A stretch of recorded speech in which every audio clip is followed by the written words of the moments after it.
Boa noite, pessoal. Bom, o meu tema aí, né, eu estou falando em subsea shore, em águas profundas, como um caso de moonshot aí da indústria offshore, né? É, e aí, assim, falando basicamente aí dos conceitos, né? O subsea shore, né, e aí já até passando para o primeiro slide, né? O que seria, né, esse conceito aí de subsea shore, né? A gente está falando aí basicamente de um projeto offshore, né, obviamente, que tem todo o seu escoamento feito diretamente para uma planta em terra, né? Sem o uso aí, sem lançar uso de processamento, né, desse fluido, né, desse reservatório, por uma planta flutuante, né? A gente já tem alguns casos na indústria, né? Mas a gente, nesse trabalho aqui, né, eu usei até no título, né, essa palavra aí de moonshot, né, que é sobre a perspectiva de moonshot thinking, que na verdade é uma abordagem feita por muitas empresas, na verdade, né? No Vale do Silício é um termo muito usado no contexto de elaborar uma solução complexa, né?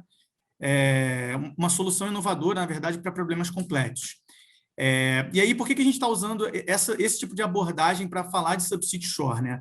Apesar da gente já ter alguns casos na indústria, porque geralmente os casos que a gente tem na indústria são ou de distâncias curtas, né, ou geralmente em campos de gás, que é um fluido que a gente tem dificuldades, né, de garantir de escoamento, que é o nosso principal gargalo aqui, menores, né, do que em casos de líquido.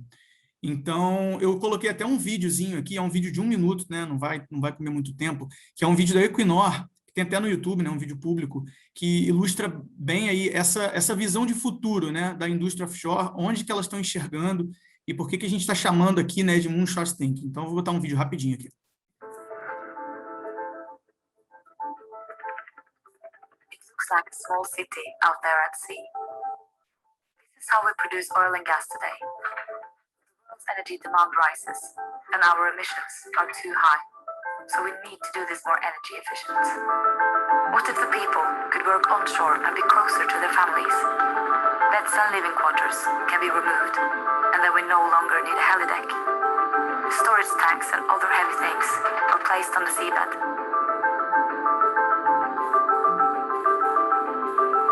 We use aerial and underwater drones for maintenance and inspection.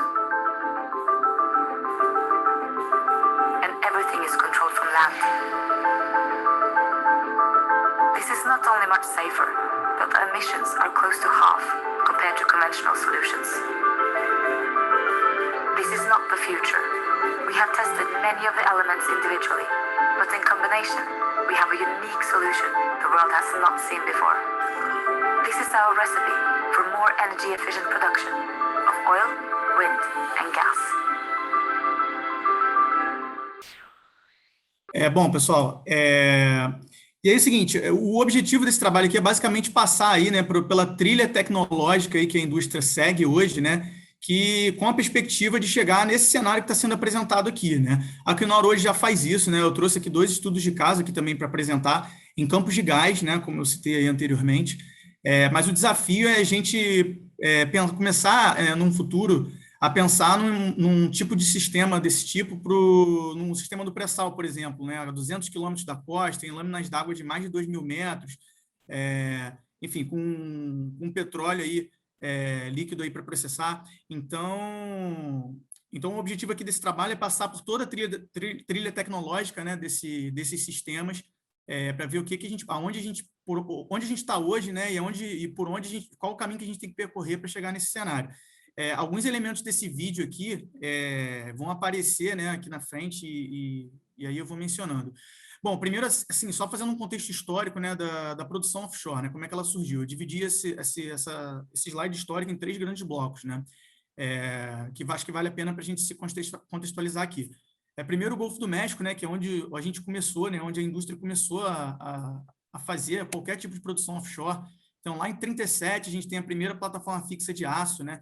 E aí, quando a gente começa a produzir no mar, uma série de desafios começam a surgir, né?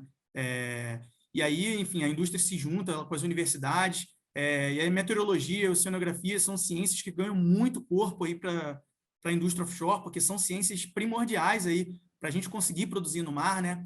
E aí a gente já chega nos anos 50 lá com 70 plataformas, mas lâminas d'água ainda curtas, né?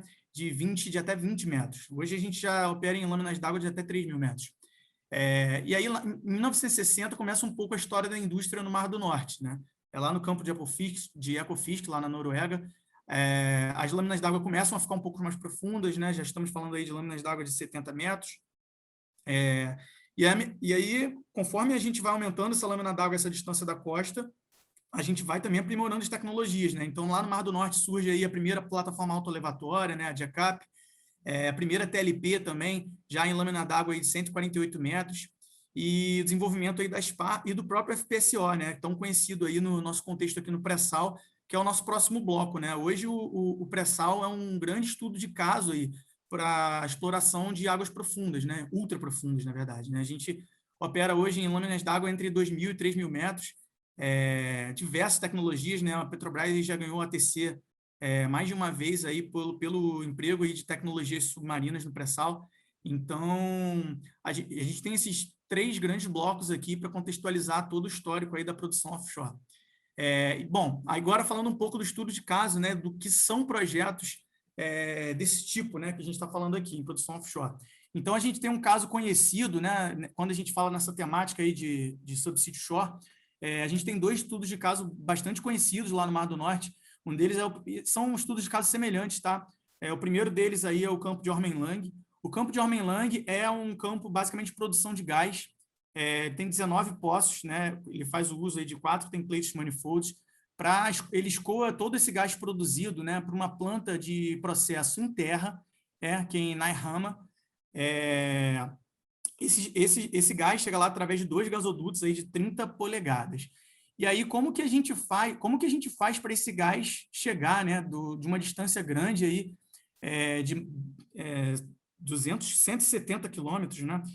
Como é que esse gás percorre 170 quilômetros até chegar nessas instalações, né? Como é que a gente faz a garantia de escoamento disso, né? Parte do sistema submarino aí de Nihama contempla linhas aí de 6 polegadas só para injeção de MEG, né? Porque para a gente conter aí a injeção de hidrato, não deixar o fluido, né, desse reservatório entrar no envelope de hidrato. A gente tem também aquecimento de linha, que a gente vai falar um pouquinho aqui também. Então, assim, é um projeto, né, super diferente do que a gente está acostumado a ver aqui no nosso contexto, aqui no Brasil, e é um estudo de caso aí bem emblemático aí da indústria. A foto da direita, né, eu acho interessante mostrá-la aqui também, que a foto da direita são as instalações da planta em terra, né, em Naihama. Essa planta aí, ela tem capacidade de 70 milhões de metros cúbicos por dia, né? Então, só trazendo aqui para o nosso contexto, né? Se esse projeto precisasse de uma plataforma, hoje as nossas plataformas, a maior área dela aí, ela está reservada para as plantas de tratamento de gás, né? E a gente aqui, quando a gente fala de uma plataforma de grande capacidade, a gente está falando de 12 milhões de metros cúbicos de processamento de gás, né? Então, imagina a gente fazer 70, a gente precisaria aí pelo menos de umas 5 plataformas. E aí, essa área aí, a gente consegue fazer sem o uso de plataforma. E talvez essa estratégia que viabilize economicamente o desenvolvimento de um campo. E a gente tem também o caso de Snøhvit, também lá no Mar do Norte, né? Um projeto semelhante ao projeto de Ormen Lange. Eu acho que a principal diferença aqui é que o campo de Snøhvit ele tem um tratamento de CO2 associado, né? Um tratamento também feito em terra, e esse CO2 também retorna para a reinjeção nos reservatórios, né? Na verdade, a gente chama de Snøhvit, mas ele tem 3 campos aqui também associados, né? O campo de Askeladd e Albatross. E aí, avançando aqui um pouco, né? Aí eu estou chamando aqui de tecnologias desbloqueadoras, né? Que, assim, quais são as principais tecnologias que estão sendo desenvolvidas, né? E que precisam ser desenvolvidas para a gente chegar nesse cenário e para a gente conseguir implantar um projeto do pré-sal, por exemplo, como subsea shore, né? Que é o que a gente está chamando aqui nesse trabalho de perspectiva moonshot. Bom, primeira questão aqui são as bombas, né?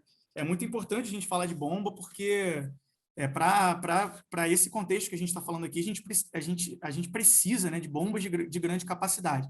Eu não vou entrar em mérito aqui de cada tipo de bomba, né, mas é importante a gente destacar aqui os pontos principais.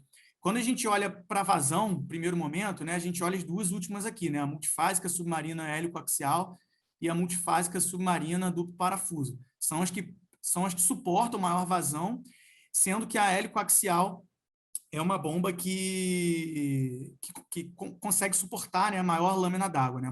A maior aplicação de lâmina d'água dela no mundo é de 2.500 metros.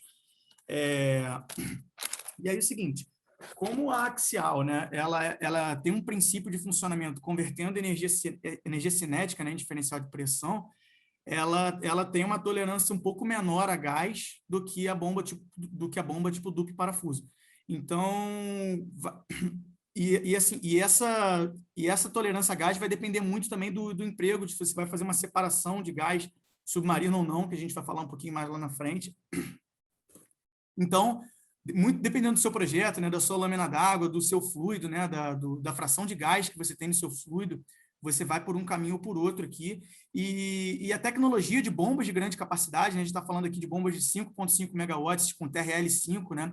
TRL é o nível de... Até que nível de tecnologia você consegue comercializar, né? O seu nível de comercialização de uma tecnologia, vamos chamar assim, de forma um pouco grosseira. Então, uma bomba chamada aqui de grande capacidade, que seria de 5,5 megawatts, ela tem TRL5, né? Então, é uma bomba que ainda carece um pouco de desenvolvimento para ser produzida e utilizada em larga escala.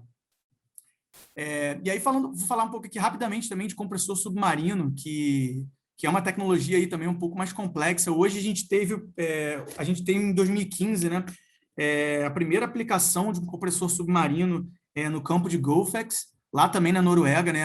A gente vê que o Mar do Norte é um parque tecnológico muito importante para a indústria. E aí aqui uma perspectiva, né, de como que essa tecnologia deve ser aprimorada aí ainda nessa década, né?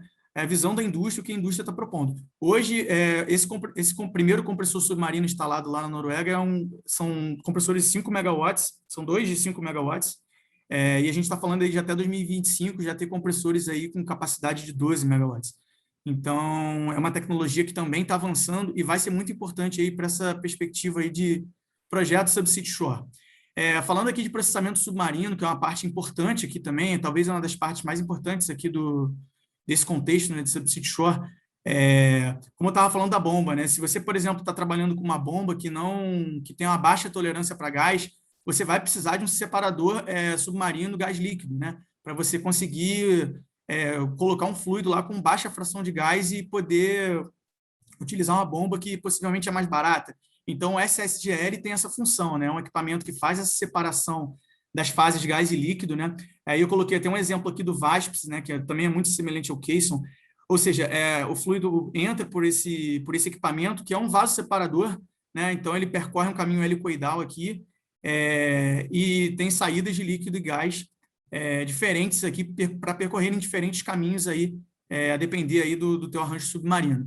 Da mesma forma também a gente tem separador água-óleo, né? Hoje a gente tem um separador desse instalado lá em Marlim, e aí como o nome dele, né, já é bem intuitivo, ele também tem essa função de separar água de óleo, então, e essa água produzida, ela é reinjetada no reservatório, então você consegue otimizar a sua planta lá em cima com esse separador. O RWI também é um equipamento também que capta a água do fundo do mar, né, com um sistema de motobomba, né, tem um tratamento, né, um tratamento de filtragem, e aí essa água é reinjetada direto no reservatório, no campo de Albacora. Essa estratégia aqui, sem você usar uma plataforma, ela contribui muito aí para o fator de recuperação no campo, né? E a gente tem um estudo de caso agora já mais recente que está sendo estudado para ser implantado em Libra, que é o HICEP, né? Que basicamente, né, um separador também de gás. Então, ele separa uma fração rica em CO2 desse fluido que sai do reservatório e chega nesse tratamento, e o fluido que sai desse separador, né, e chega no topside, ele chega com uma redução de até 4 vezes de RGO. Então, isso você tem uma economia de área e de equipamentos de tratamento de gás no teu topside muito grande. E eventualmente também, por você você consegue também otimizar a tua planta de óleo lá em cima e te permite especificações mais simples da tua planta, né? Então, assim, esse sistema aqui, que está sendo estudado para implantação em projeto futuro, pode ser aí um ponto-chave aí até para viabilizar projetos que hoje, com tecnologias convencionais, não se viabilizam economicamente. Uma tecnologia importante também, né, que a gente vai ver aí em projetos subsea shore é o aquecimento de linhas, né? Para você aumentar a temperatura desses fluidos durante o caminho dele, né? E aí ajudar aí ele não entrar no envelope de hidrato. Pedro, Opa! um minuto, tá? Beleza, eu vou correr aqui. Então, assim, sem entrar em muito detalhe, né, a gente tem algumas alternativas, né? A gente tem esse IPB, né, que é o Integrated Production Bundle, que é um riser flexível bem semelhante ao que a gente está acostumado a ver, mas ele tem tracers elétricos, né, pelo espaço anular. A gente tem, passando aqui para o ótimo, a gente tem um conceito aqui também de pipe in pipe, que é importante, né? Que a gente tem esse Electrically Traced Heat Pipe in Pipe, que, ou seja, você tem um espaço anular entre um duto interno e um externo, que você faz o aquecimento desse duto através desses tracers elétricos aqui, ou até circulando água aquecida dentro desse duto. Então, enfim, tem uma série de tecnologias desenvolvidas para você manter esse duto aquecido, aumentar a temperatura do fluido e aí não permitir que ele entre em envelope de hidrato. O AUV, né, em substituição ao ROV, aí, também é uma tecnologia importante que está sendo desenvolvida e aprimorada, né? Isso aqui esse gráfico é só para mostrar aqui, né, que o AUV surge aí no conceito de crescimento da robótica, que dentro da transformação digital aí é o campo que vem apresentando maior crescimento. E aí eu trouxe um estudo de caso aqui nesse trabalho, que é o Flatfish, que é o primeiro AUV desenvolvido aqui no Brasil, né? O que é o AUV, né? O AUV é basicamente um ROV que não carece de uma embarcação, ou seja, ele não tem aquele umbilical, tether, né, até uma embarcação, ele é operado remotamente. E por que ele contribui aí com sistemas autônomos, né? Quando a gente viu lá naquele vídeo do Equinor, né, ele chama lá de drone submarino. E é basicamente isso mesmo, né? O que a gente está vendo aqui é a docagem dele, né? Ou seja, ele tem uma doca aqui para carregar e enviar dados, né? E aí, com isso, a gente, por exemplo, não precisa de uma embarcação com os RSVs, né? Que são embarcações de lançamento de ROV para inspeções submarinas, por exemplo. Então, é um mecanismo também aí importante para a gente ter projetos autônomos, né, e caminhar aí para essa trilha na indústria. E, por último, né, como a gente vai falar de geração de energia, né, colocando todos esses equipamentos no fundo do mar, como é que a gente gera energia aí para esses equipamentos, né? Hoje, nos FPSOs, a gente tem praticamente uma termoelétrica, né, montada lá em cima, capacidades aproximadas aí de 100 megawatts em cima de uma plataforma. Quando a gente coloca todos os equipamentos aí no fundo do mar, a gente precisa pensar em gerar energia para esses equipamentos.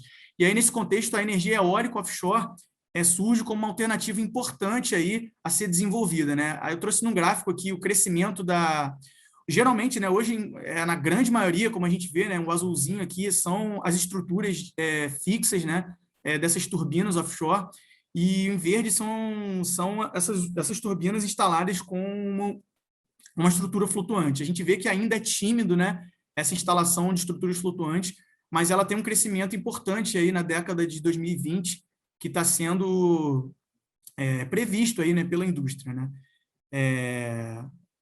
E aí tem um estudo de caso já, né, que foi o primeiro parque eólico flutuante implantado, que é o projeto de Hywind lá na Noruega, que ele é citado naquele vídeo do Equinor, né?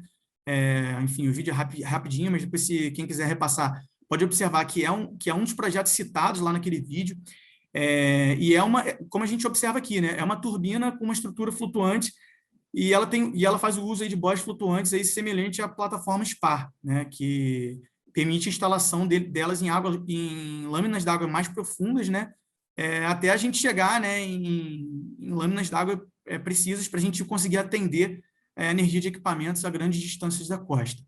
Pessoal, desculpa aí, eu precisei correr um pouquinho no final, mas a proposta aqui do trabalho aí foi basicamente essa aí, e eu fico aberto aí para comentários.